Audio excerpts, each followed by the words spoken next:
Hello everyone, कैसे हैं आप सभी। तो आज हम लोग स्टार्ट करने वाले हैं आपका पहला चैप्टर जो है एंगल एंड इट्स मेजरमेंट। ठीक है, तो कुछ नया नहीं है, बेसिक है। आपने इससे पहले जो एंगल के बारे में बहुत पढ़ा हुआ है छोटी क्लास के अंदर, है ना। जब आप छोटे क्लास में थे तो एंगल के बारे में पढ़ा हुआ था, है ना। क्या था भाई एंगल, वो आपको जानना है। ठीक है, तो ये चैप्टर बहुत आसान है, इसको अच्छे से पढ़ना है। इसके बाद सेकंड चैप्टर जो रहेगा आपका ट्रिग्नोमेट्री रहेगा। ठीक है, वो थोड़ा सा डिफिकल्ट है बट यहाँ पे बेसिक है। अगर ये चैप्टर आपको अच्छे से समझेगा तभी वो चैप्टर समझ में आएगा। ठीक है, तो चैनल पे अगर नए हैं तो चैनल को सब्सक्राइब करना ना भूलें, और पुराने जो वीडियो है आप वो भी देख सकते हैं। ठीक है, हमारा जो टेलीग्राम चैनल है उसको भी आप ज्वाइन कर सकते हैं, उसका लिंक जो है आपको डिस्क्रिप्शन में मिल जाएगा। तो चलो बच्चों, देखते हैं सबसे पहले एंगल क्या होता है ना। एंगल की बात करो तो इस तरह से जो फिगर रहता है इसको आप बोलते हैं एंगल। ठीक है, ये पार्ट जो रहता है इसको क्या बोलते हैं, इनिशियल आर्म बोलते हैं। ये क्या रहता है आपका इनिशियल आर्म, और ये वाला जो दूसरा रहता है पार्ट उसको बोलते हैं टर्मिनल आर्म। क्या उसका आर्म है, उसका हाथ है। ठीक है, इस तरह से करें तो पूरा एंगल बन गया। ठीक है, समझ में आ रहा है। जैसे मगरमच्छ के जैसा मुंह खोल के बैठे हैं एंगल। ठीक है, तो 30 डिग्री पे खोला हुआ मुंह उसने, तो समझ में आया। जो स्टार्ट वाला पोजीशन रहता है उसको क्या बोलते हैं, इनिशियल आर्म, और जो फाइनल पोजीशन रहता है उसको क्या बोलते हैं, टर्मिनल आर्म। तो मेरे ख्याल से सबको समझ में आ गया होगा। और देखो, एक तरफ एरो हेड होता है कभी भी, है ना। इस तरह का जो फिगर रहता है उसको क्या बोलते हैं, रे बोलते हैं।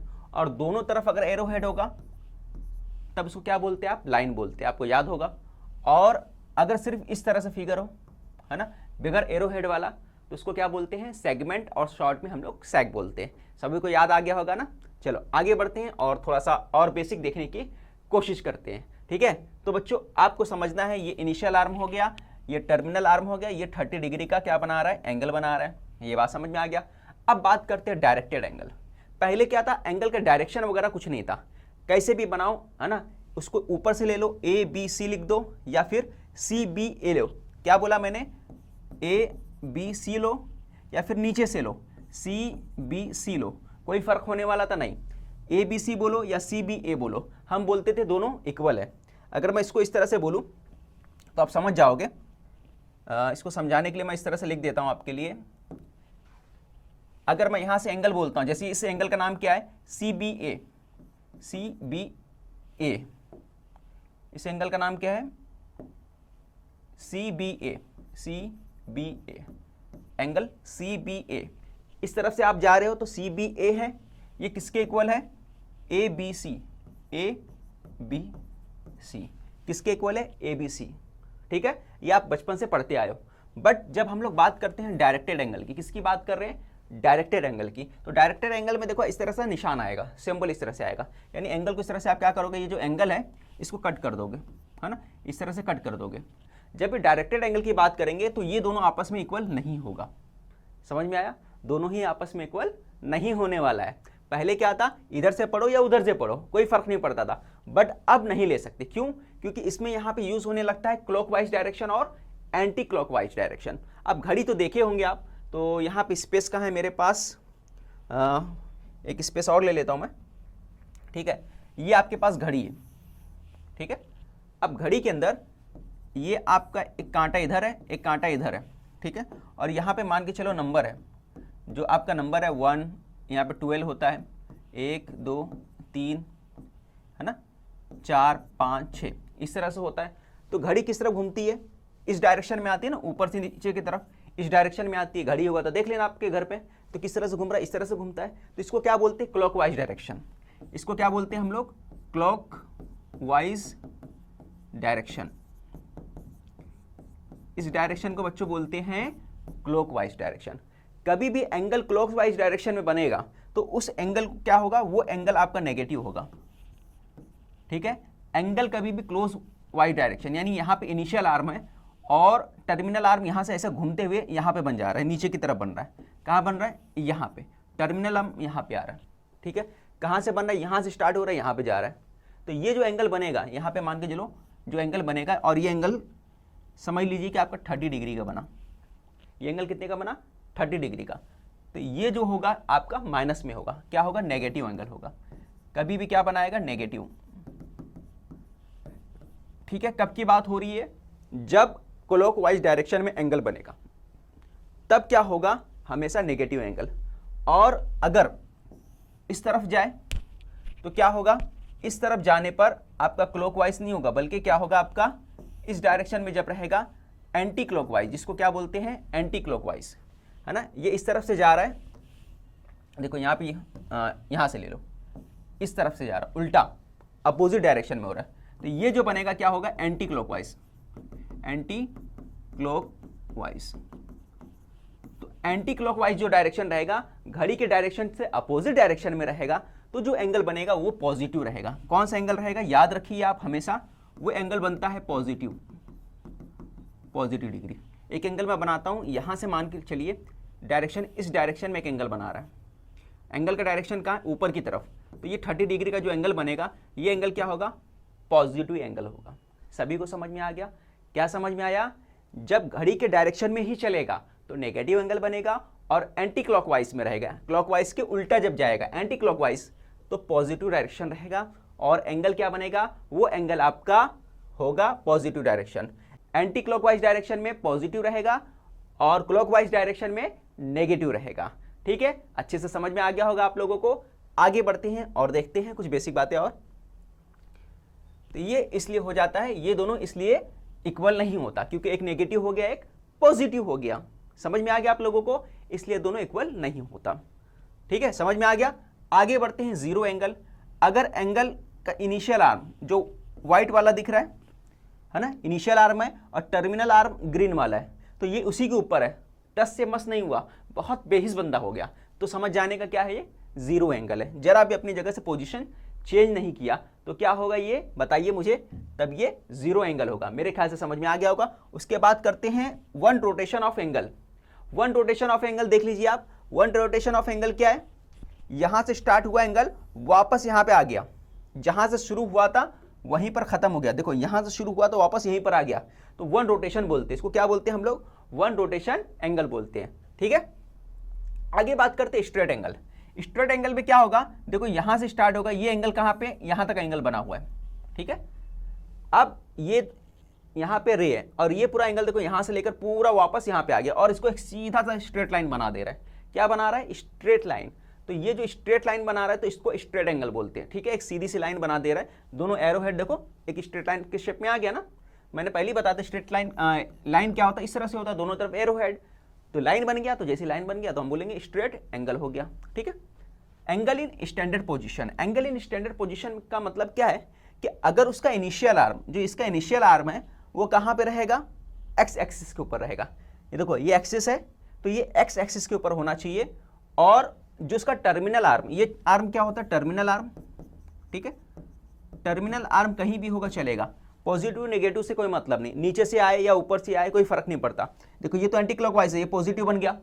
ठीक है, बट अगर नेगेटिव भी बनता है, क्लॉकवाइज डायरेक्शन में भी जाता है तो कोई फर्क नहीं पड़ता, बट आपका इनिशियल आर्म कहां होना चाहिए, एक्स एक्सिस के ऊपर होना चाहिए। क्या बोलते हैं बच्चे लोग, समझ में आ रहा है।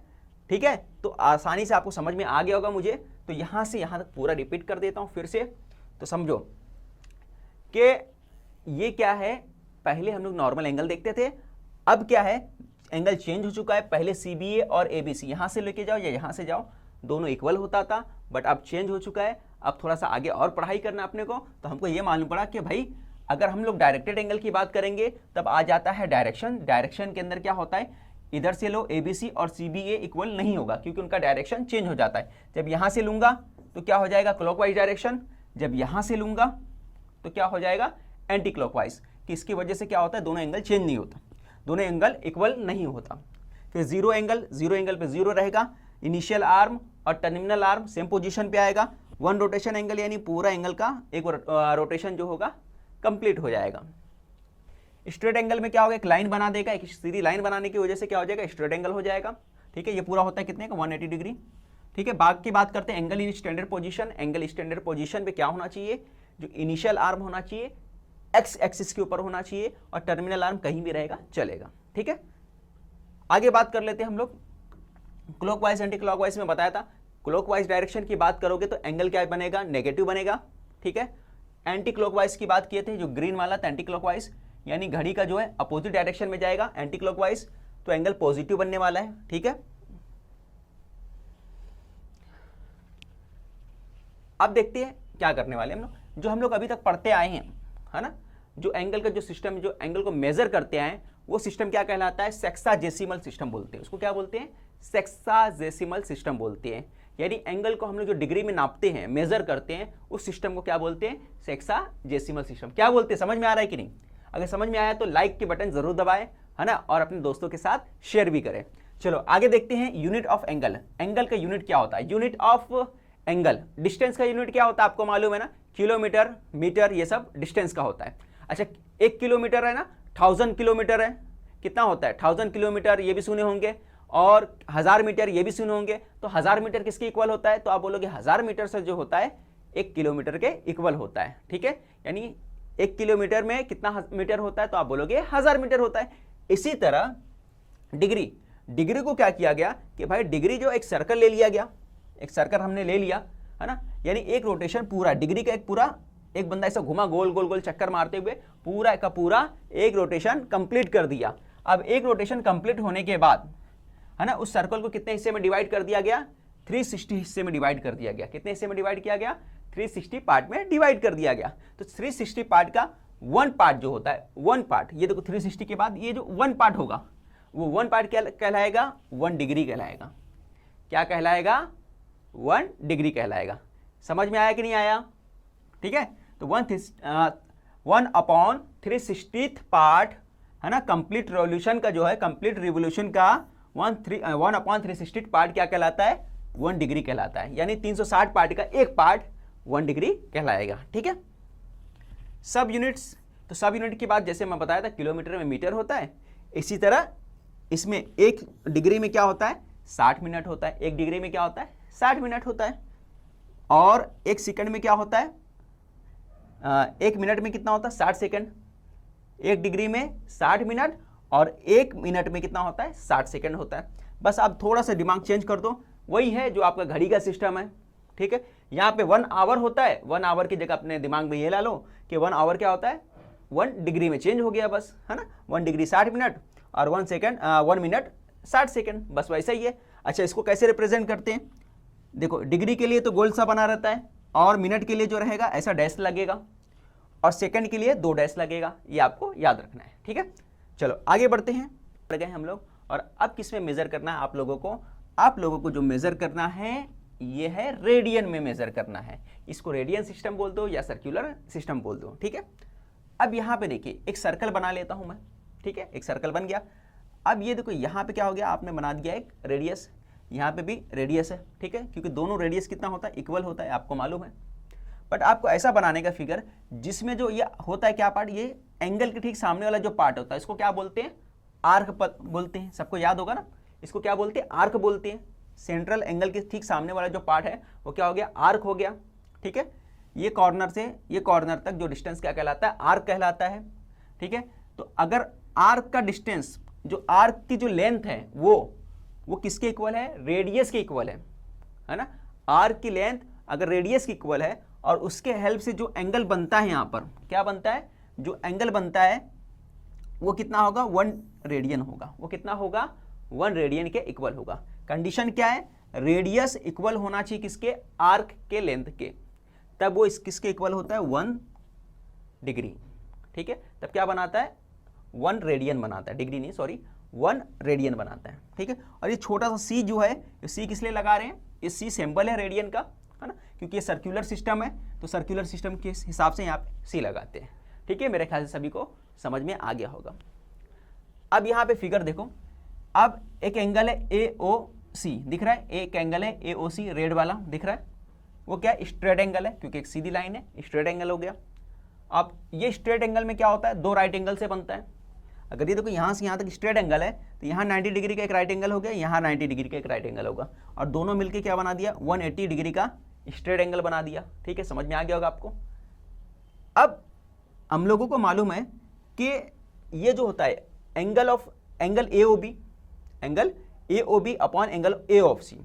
ठीक है, एंगल AOB किधर है? ये है, उसके सामने वाला जो आर्क लेंथ है कितना है? आर्क लेंथ AB है। ठीक है, और यहाँ पे एंगल AOC, उसके सामने वाला जो आर्क है ABC है। ये दोनों इक्वल होता है। किसका रेशियो ले लिए? लेफ्ट साइड में एंगल का रेशियो ले लिए, राइट साइड में जो उसका आर्क है, उसके आर्क का रेशियो ले लिए। छोटे वाला एंगल का आर्क ये है, बड़ा वाला एंगल जो है AC, इसका आर्क पूरा यहाँ से लेकर यहाँ तक का है, ठीक है। उसके सामने वाला आर्क ले लिए, ठीक है। उसके बाद क्या किया आपने, वैल्यू पुट कर दिए। लेंथ ऑफ आर्क AB का लेंथ कितना है, आर्क AB का देखो R है, क्योंकि मैंने क्या बोला था, तीनों रेडियस का और लेंथ ऑफ आर्क सेम होना चाहिए, यानी अगर ये R है तो ये भी R होगा, तो इसकी जगह पे हम लोग क्या लिख सकते हैं, R लिख सकते हैं, ठीक है। तो हमने यहाँ पे क्या लिख दिया, आर्क R लिख दिया। फिर उसके बाद लेंथ ऑफ आर्क ABC का जो लेंथ होगा क्या होगा, तो आप बोलोगे इसका जो लेंथ होगा हाफ होगा, किसका हाफ होगा, 2πr का, किसका हाफ होगा, 2πr। तो 2πr क्या होगा, पता है कुछ कि भूल गए सब कुछ।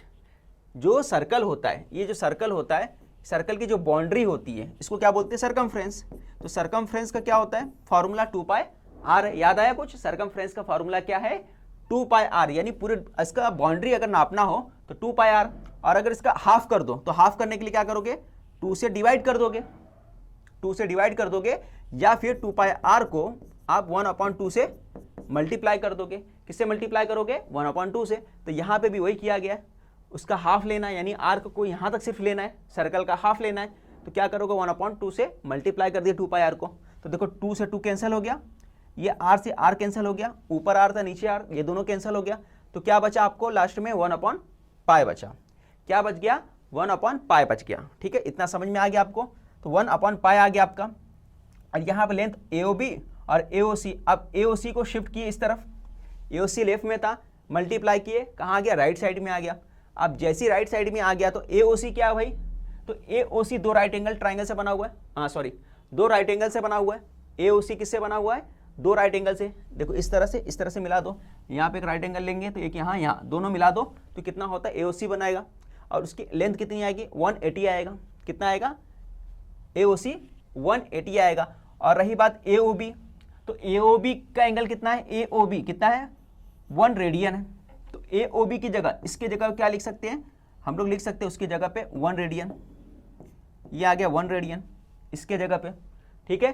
और ये है 1/π, ठीक है। और यहाँ पे AOC कितना है, 180। अब पाई को इधर शिफ्ट करोगे तो क्या हो गया, pi radian equal to 180 degree, ठीक है। तो हमको क्या समझ में आया, क्या मिला, हमको ये समझ में आ गया भाई कि पाई रेडियन जो होता है ना, पाई रेडियन किसके इक्वल होता है, 180 डिग्री के इक्वल होता है। क्लियर, सबको समझ में आ गया, अच्छे से समझ में आ गया होगा मुझे उम्मीद है, ठीक है। तो आगे बढ़ते हैं, ये जो है आपका क्वेश्चन नंबर फर्स्ट है, पहला क्वेश्चन है, ठीक है। अब इसमें क्या फाइंड करना है, बोला है कि determine which of the following pairs of angles, है ना, pairs of angles are coterminal find करना है। तो सबसे पहले आप समझ लो कि कोटर्मिनल क्या होता है, ठीक है। ये मैंने बना दिया, ये हो गया आपका x एक्सिस और ये जो है आपका y एक्सिस, ठीक है। अब एक एंगल जो है हमारा यहाँ पर है, मान के चलिए एक एंगल मैं बना दिया यहाँ पे 30 डिग्री का, ठीक है। एक एंगल मैं यहाँ पे 30 डिग्री का ले लेता हूँ, है ना। ये एंगल कितने का है, 30 डिग्री का। इसका इनिशियल आर्म x पे है, तभी ये डायरेक्टेड एंगल कहलाएगा।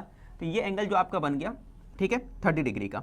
एक दूसरा एंगल ले लेता हूँ, जो दूसरा एंगल है आपका वो भी यहीं से स्टार्ट हो रहा है, और पूरा स्टार्ट होने के बाद, यहाँ से स्टार्ट होने के बाद ये पूरा का राउंड होने के बाद वापस यहाँ पे आ जाता है, ठीक है, वापस यहाँ पे आ जाता है, फिर एक एंगल बना देता है, ठीक है। ये पूरा कंप्लीट होने के बाद एक एंगल बना रहा है, तो ये 30 डिग्री का है और ये भी 30 डिग्री का है। तो दोनों का जो टर्मिनल आर्म है, दोनों का टर्मिनल आर्म कहाँ पे, सेम पोजीशन पे होता है। दोनों का टर्मिनल आर्म आपको साफ नज़र में आ रहा है। ग्रीन वाले का 30 डिग्री है, टर्मिनल आर्म कहाँ है, यहाँ पर आया। और इसका जो है सेकंड वाला जो एंगल बनाया ब्लू वाला, इसका भी जो टर्मिनल आर्म है कहाँ पे आया, सेम पोजीशन पे आया, ठीक है। तो आपको समझ में आया, ये देखो ये 0 हो गया, ये 90 हो गया, ये 180 हो गया, ये 270 है, ठीक है। और यहाँ पे वापस 360 कंप्लीट कर देता है, ठीक है। 360 30 और कितना हो गया, 390। तो ये एंगल जो बना 390 का एंगल बना। सेकंड वाला जो एंगल पूरा घूम के वापस आया, पूरा का पूरा 1 रिवोल्यूशन कंप्लीट किया, 1 रोटेशन कंप्लीट करने के बाद 390 डिग्री का एंगल बनाया। तो 390 वाला जो एंगल है और 30 वाला दोनों क्या कहलाया, को टर्मिनल एंगल्स कहलाया, ठीक है। ये तो डायरेक्ट आपको फिगर के जरिए समझ में आया। और अगर डायरेक्ट पता करना है तो दोनों का डिफरेंस, पहले वाले एंगल और दूसरे वाले का एंगल, दोनों का डिफरेंस, यानी बड़े वाले में से हमेशा छोटा वाला माइनस कर दो। कितना आ गया? 360। कितना आ रहा है? 360। तो अगर बड़े वाले एंगल से छोटा वाला एंगल निकालते हैं और 360 आ गया, है ना, तो ये पूरा वन रोटेशन कितने का होता है? 360 डिग्री का होता है। पता है ना आपको, वन रोटेशन पूरा कंप्लीट होता है, पूरा अभी मैं सिखाया था पहले कि आपका वन रोटेशन कंप्लीट होता है। वन रोटेशन कितने का होता है? 360 का होता है। यानी एंगल का वन रोटेशन 360 डिग्री का होता है। अगर 360 का मल्टीपल आ जाता है, 360 आता है या 360 का मल्टीपल, मल्टीपल का मतलब 360 का टेबल में आता है, तो समझ जाओ ये 360 से डिवाइड होता है, तो समझ जाओ कि ये दोनों एंगल्स क्या होंगे? को टर्मिनल एंगल्स होंगे। ठीक है, समझ में आ गया? चलो कुछ क्वेश्चन देख लेते हैं ताकि आपको अच्छे से समझ में आए। ये मैं मिटा देता हूं, स्क्रीनशॉट लेना तो ले लो आप। ठीक है, चलो क्वेश्चन की तरफ बढ़ते हैं और क्वेश्चन देखते हैं। जो आपका पहला क्वेश्चन है, क्या दिया है? 210, है ना, 210 दिया है, 150 दिया है। तो मैं लिख देता हूं यहां पे, कंसिडर दैट थीटा फर्स्ट कितना है? 210, और थीटा सेकंड जो है वो कितना? -150। ठीक है, तो अब देखो इसके बाद क्या करो, थीटा फर्स्ट में से थीटा सेकंड को डिवाइड माइनस कर दो। तो आपने माइनस कर दिया तो क्या आया? 210 माइनस 150 हो गया। ठीक है, तो जैसे ब्रैकेट ओपन करोगे, माइनस माइनस का क्या होगा? मल्टीप्लाई होगा, तो चेंज होकर क्या हो जाएगा? प्लस हो जाएगा 150। ठीक है, 210 और 150 कितना हो गया? 360।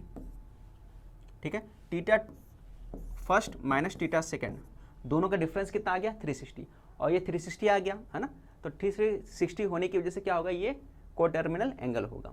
ठीक है, मैंने क्या बताया था? 360 आना चाहिए या फिर 360 का मल्टीपल होना चाहिए। तो 360 आ गया, तो हम लोग क्या बोल सकते हैं? हम लोग बोल सकते हैं therefore pairs of angles are coterminals, pairs of angles are coterminals। ठीक है, समझ में? आप पेयर्स ऑफ एंगल को टर्मिनल है, सिर्फ को टर्मिनल। ठीक है, तो यहीं तक आपको करना था। ये आपका पहला आंसर हो गया। सेकंड वाला देख लेते हैं। सेकंड वाला क्या दिया है? 360 माइनस 30 डिग्री। ठीक है, तो वैसे यहाँ पे भी कर लो, कंसीडर दैट थीटा फर्स्ट ले लिया आपने 360, थीटा सेकंड ले लिया आपने -30 degree, theta minus theta 1 minus theta 2।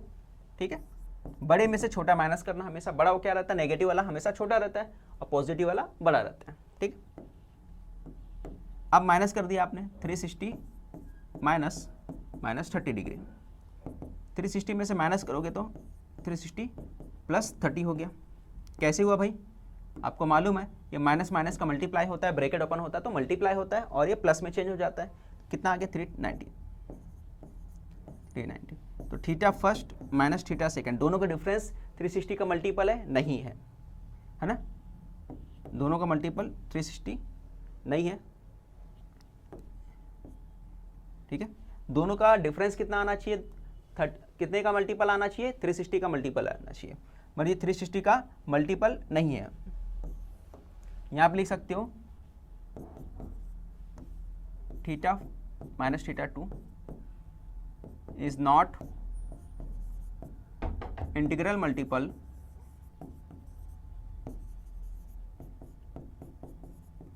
Of 360, therefore क्या है? Pairs of angles are not coterminal. ठीक है, therefore pairs of angle are not coterminal. ठीक है, क्योंकि डिफरेंस 360 का मल्टीपल नहीं है। पूरा आप लिख लो। कुछ क्वेश्चन और देखते हैं हम लोग ताकि आपको और अच्छे से समझ में आ जाए। क्वेश्चन नंबर 3 देख लेते हैं हम लोग। क्वेश्चन नंबर 3 जो है वैसे लो, consider that theta first equal to कितना है? 540, थीटा सेकेंड माइनस 180, ठीक है। दोनों का क्या लेना है, डिफरेंस लेना है। थीटा फर्स्ट सेकेंड का डिफरेंस 540 माइनस 180, ठीक है।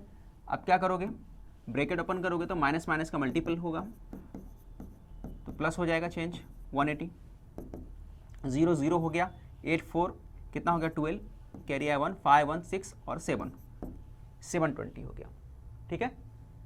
तो ये आ गया आपका 720। अब ये किसका है, थीटा फर्स्ट थीटा टू, है ना। 720 क्या है, 360 का मल्टीपल है, ठीक है। आप इसको थोड़ा सा और तरीके से लिख सकते हो, आप ऐसा भी लिख सकते हो, थीटा फर्स्ट थीटा सेकेंड, है ना, मल्टीपल ऑफ 360, यहाँ पे लिख सकते हो, since theta first theta second is equal to n multiple 360, therefore क्या लिखोगे, देयरफॉर, है ना, pairs of angles are coterminal. तो सभी को समझ में आ गया। एक क्वेश्चन और करा देता हूं ताकि आपको और अच्छे से समझ में आ जाए, ठीक है।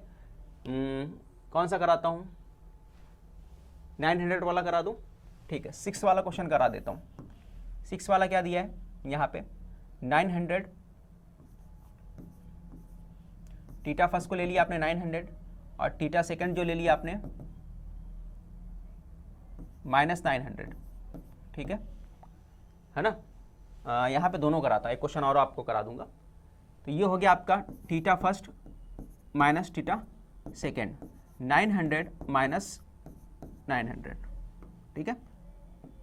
तो देखो यहाँ पे इसका माइनस रहेगा, ब्रैकेट ओपन होगा तो क्या हो जाएगा, 900 प्लस 900 हो जाएगा, ठीक है, प्लस 900 हो जाएगा, ठीक है। अब ये कितना हो गया, 1800, ये कितना हो गया, 1800 हो गया। 1800 क्या मल्टीपल है 360 का, 360 का 1800 मल्टीपल है कि नहीं है। तो देखो आराम से चेक कर लो, कैसे करोगे, 360 से डिवाइड कर दो, अगर कंप्लीट डिवाइड होता है तो मल्टीपल है, अगर नहीं होता है तो नहीं है। 0 से 0 कटा, 18 10 जा, 18 2 जा, 2 5 जा, इसका मतलब मल्टीपल है, ठीक है। कंप्लीट कट गया ना, 360 से 5 पूरा कट के आया, कितना है 5 आया, यानी ये मल्टीपल है। तो हम लोग बोल सकते हैं थीटा फर्स्ट थीटा सेकंड जो है दोनों का डिफरेंस कितना है, n मल्टीपल ऑफ 360, है ना। इसके बाद क्या सेंटेंस लिखना है, इसके बाद यही लिखना है, pairs of angles are coterminal. अगर इक्वल नहीं रहता तो यहाँ पे कैंसिल कर देना आप, ठीक है। समझ में आ गया होगा। चलो आखिरी एक क्वेश्चन और करा देता हूँ आपको, ये करा दूँ, ये थोड़ा करा देता हूँ, 4th वाला। चलो 4 वाला करा देता हूँ मैं आपको। ये आपका 4 वाला क्या है, थीटा फर्स्ट कितना दिया है 675, थीटा सेकंड कितना दिया है माइनस 405 दिया है। Theta first minus theta second 675 minus minus 405, ठीक है, माइनस 405 दिया है, ठीक है। अब उसके बाद 5 ब्रैकेट ओपन होगा तो 375 प्लस 405 हो गया, 5 5 10 हो गया, कैरी कितना आया 1, 7 और 1 8 हो गया, 4 6 10 हो गया, कितना आया 1080 आ गया। अब ये क्या मल्टीपल है कि नहीं है, देख लो, थीटा 1 माइनस थीटा 2 1080, क्या ये मल्टीपल है क्या, कैसे चेक करोगे, तो आसानी से क्या करो आप 1080 को 360 से डिवाइड कर दो, 0 से 0 कैंसिल हो गया, ठीक है। 18 का टेबल याद है आपको, 18 टूजा कितना होता है, 18 टूजा होता है 36, 18 का नहीं याद हो तो 9 का टेबल पढ़ लेना, 18 टूजा 36 होता है और 18 सिक्सा कितना होता है, 18 सिक्सा होता है 108, 2 3, 2 का टेबल 3 तक पढ़ोगे तो पूरा डिवाइड हो जाएगा। तो इसका मतलब समझ में आया, थीटा फर्स्ट थीटा सेकेंड जो है इंटीग्रल मल्टीपल किसका है 360 का, 360 का इंटीग्रल मल्टीपल है। इसके बेस पे हम लोग बोल सकते हैं कि ये जो एंगल है ना, ये सब pairs of angles are coterminal angle है, ठीक है। समझ में आ गया सभी को। तो आगे बढ़ेंगे और अगले वीडियो में सेकंड क्वेश्चन करने की कोशिश करेंगे, ठीक है। तो चैनल पर नए हैं तो चैनल को सब्सक्राइब करें और नए वीडियो के लिए आप हमारा जो टेलीग्राम चैनल है उसको ज़रूर ज्वाइन करें, ठीक है। तो मिलते हैं नेक्स्ट वीडियो।